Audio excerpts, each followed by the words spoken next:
Okay, so we have question 6. It says the following diagram shows a solenoid AB connected to a galvanometer, which is able to record very small currents.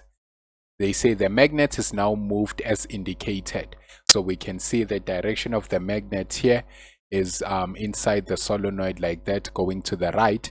Then 6.1 says state Faraday's law of electromagnetic induction in words. So let's run quickly to that. It says Faraday's law states that the magnitude of the induced EMF across the conductor is directly proportional to the rate of change of magnetic flux linkage through the conductor. Now 6.2 says state what will happen to the reading on the galvanometer when the magnet is pushed into the solenoid. So we know what happens when the magnet is pushed into the solenoid is that the galvanometer here will then register a reading. So if you have this needle here, the needle will now start to flick and then maybe go to here, that direction, right? Like that. So if the magnet is pushed into the solenoid, the galvanometer is supposed to register a reading. Then 6.2.2, the magnet is held still inside the solenoid. So when the magnet is just still not moving here, the galvanometer, we say it will not register a reading, right? So for 6.2.1, we say galvanometer will register a reading, and then for 6.2.2 the galvanometer will not register a reading, because remember the induced EMF or the current has to be induced when there is a relative motion of the magnet with the solenoid. Then 6.3 says the magnet is moved into the solenoid.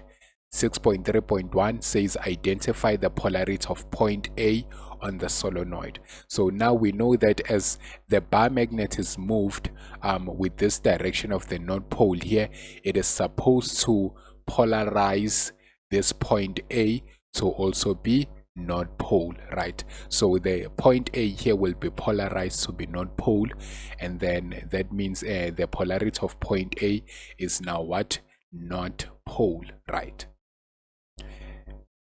Now 6.3.2 says indicate the direction a current will flow in the solenoid. Is it from A to B or B to A? Now if we say that A is now polarized to be north pole, this goes to say that B here now will form a south pole.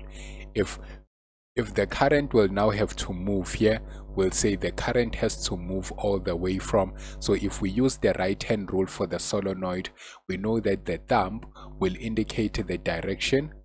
So the thumb will now indicate the direction of the north pole, and then the curl of your fingers will now indicate the direction of the current. So now the current will have to flow from A to B, all the way from the north pole to the south pole.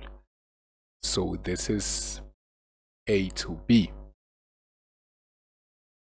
And then 6.3.3 says explain the rule and how you used it to get the answer to question 6.3.2.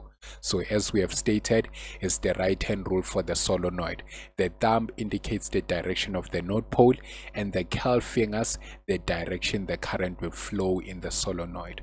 So if we say this is the north pole and then this is the south pole, then we know that the direction of the current will be all the way from the north pole and then going in that circular direction all the way to point B, right? So that's how we used the right hand rule to answer that.